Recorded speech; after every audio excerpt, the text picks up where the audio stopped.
stuff, Kevin Wildes. Little MVP talk now. Back to the NBA. A big night for Joel Embiid. 44 points, 17 boards as the Sixers came away with a 112-108 win in Cleveland yesterday. And while many have Embiid sitting comfortably atop their MVP rankings, the Sixers big man, not so sure. He's got doubts. Take a listen. If it happens, great. If it doesn't, I don't know what I had to do at this point. At this point, I feel like, they hate me. So, and it's cool. And, that's always been kind of like my career in Philly.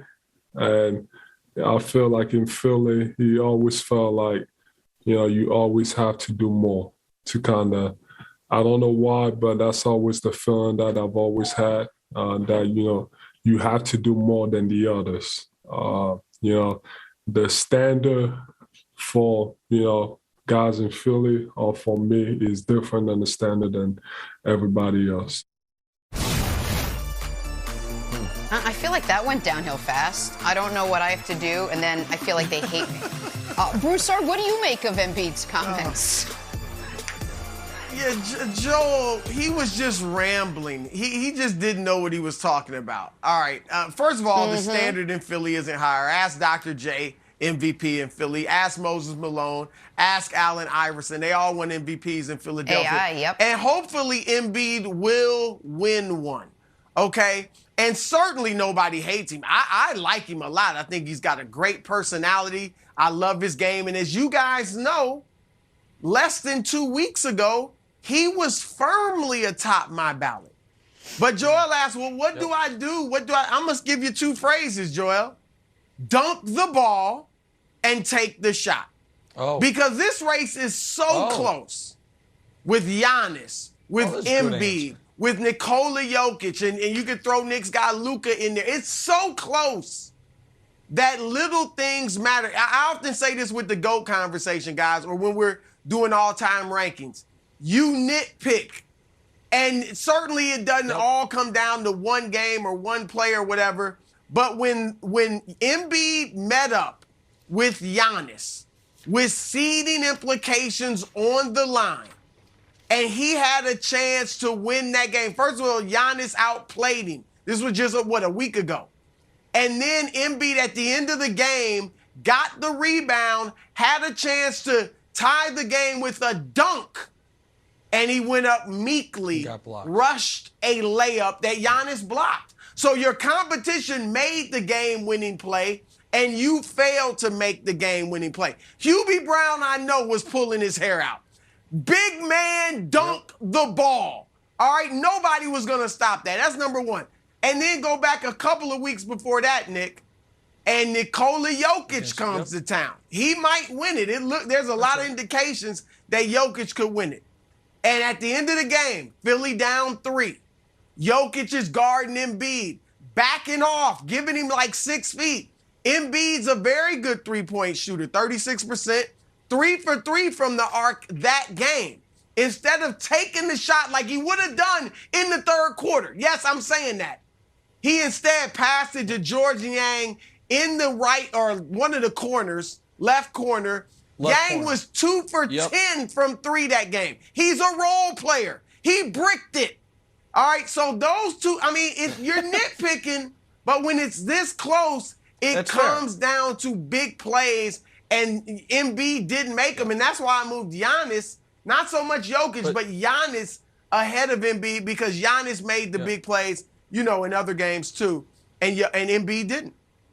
But here's the problem, Brew. And as a voter, I'm surprised you don't know this. It's not about big plays. It's not about winning. It's about who the robots tell us to vote for. And Wildes, I'm going to unite you with me on this because of your fear of sentient robots, which are just smart computers. And Brew has said something to me a couple times off the air that I didn't know about. This was before, when I was in, grade school.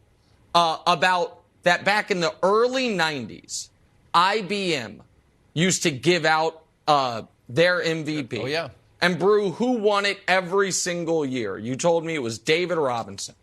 And the reason was because whatever formula they had really overvalued rebounding and efficiency. And efficiency is super important, but the algorithm was a little off, so it super overvalued those two things where he was great. And David Robinson's an all-time great player, but every year they had him as the best player in the league. Well, that exact same thing is happening right now with the smart people numbers with Nikola Jokic. So I'm gonna tell you what we're gonna do here. I'm gonna give you 5 advanced stat categories that Jokic leads the NBA in. And they all seem like, because very close is Giannis and Embiid and Luka. So you're like, oh, they're good stats. But then you see the fly in the ointment. So here is win shares. We can show it to you right now. Win shares. And a player, Mitchell Robinson, win shares. Those sound important. Well, they say Mitchell Robinson's better than LeBron, Steph, and Luka. Maybe they're slightly overvaluing rebounding and field goal percentage. Can we have another advanced stat category that Nikola Jokic is leading the entire offensive box score plus minus? Well, who would you rather have on offense? Kevin Love or Devin Booker, DeMar DeRozan, Chris Paul? I don't know. The computers tell me Kevin Love. All right, what about on the other side of the ball? Defensive box score plus minus, where the computers tell me Jokic is the best defender in basketball. Would you rather have Okiki from Wild's beloved Magic or Jason Tatum, DeAndre Ayton, or Kevin Durant? I don't know. The computers say the Magic are as frisky as Wild say. What about VORP? Value over replacement player. Jokic is number 1. Would you rather have Fred VanVleet this year, who's been good, or Donovan Mitchell, Devin Booker, or again DeMar DeRozan? And then a stat I've always liked, PER. However, again, it's overvaluing rebounding. Would you rather have Montrezl Harrell this year, Montrezl Harrell, or Jason Tatum, Steph Curry, or Devin Booker? So that is Jokic's entire case, and he's going to win it. His entire case, Wilds, is the computers tell me I'm an idiot if I don't vote for him. And I'm sitting here saying, okay, that's fine. Is it possible your beloved computers are flawed? That it's not Deep Blue playing Kasparov? That maybe your algorithms, which were made by humans, not computers, overvalued certain things? Because at the top of those metrics, it's like, oh, it's all the best players in basketball, and Jokic is better than them.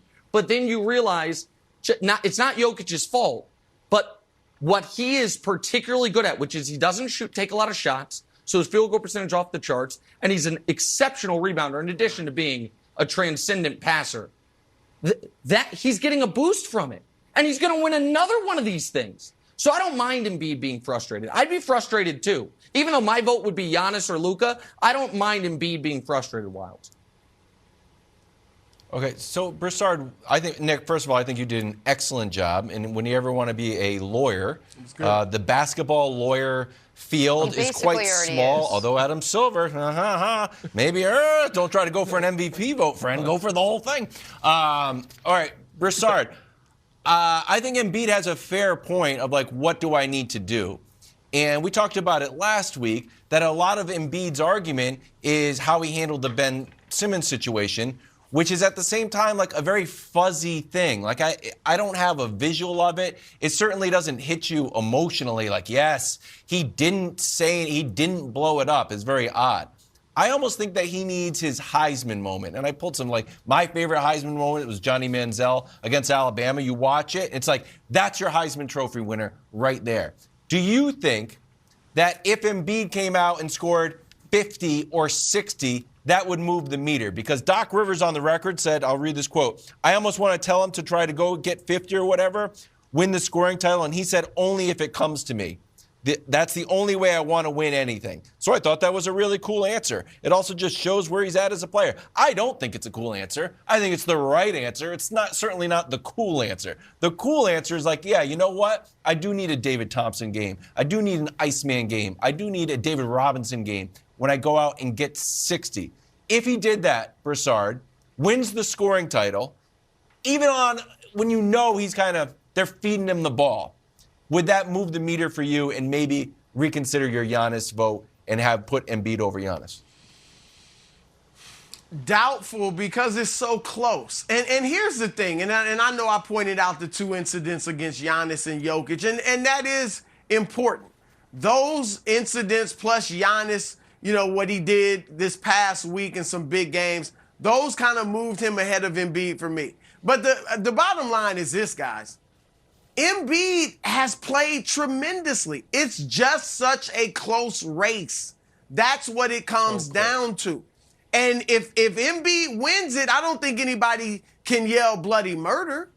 But if Giannis wins it, same thing. And I agree. I don't think Jokic should win it with them being, the 6th seed out west. All right. And you pointed out some great things about those numbers, Nick, because one thing that all the analytics don't take into account is the human element. All right. Now, it hurts you in team building because you don't consider chemistry, locker room, who's going to be cold-blooded under pressure and who isn't, who gets tight. It doesn't show you any of that. But it also doesn't show you, like you brought up the Ben Simmons. That was a big part of my case for Embiid, Wilds, that Giannis has held them together without Ben Simmons, both on the court and off the court in the locker room. Yeah. PER, analytics don't measure any of that. That's where Embiid could be frustrated. But he really can't get upset if Giannis wins it over. Because he'd have to admit Giannis is deserving. But Giannis isn't going to win it over him. Jokic is going to win it over him unless you, Brew. Listen, our great social media manager, Lori, is going to cut that little the dissertation I just did. I know you're on a group chat with 99 other people, the MVP voters. Will you please send it to them? Spread the good word, my friend.